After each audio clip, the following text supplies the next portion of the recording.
Matamis to. Ito yung favorite ko.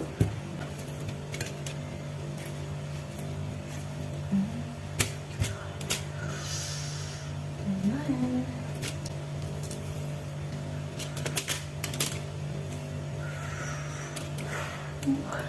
Yung ating sabi. So, of course, hindi ko siya pwede kung walang bagoong. Ayan. Yung ating bagoong sobrang maraming sili.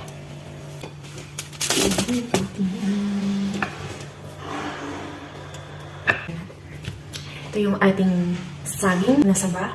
Ito ay galing India. So, wala akong nakita yung saba na katulad ng saging sa Philippines. So, ito yung aking nakita. So, ito yung ating ihinukbang.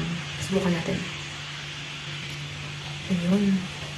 And of course, meron pala tayong bagoong na maraming sili.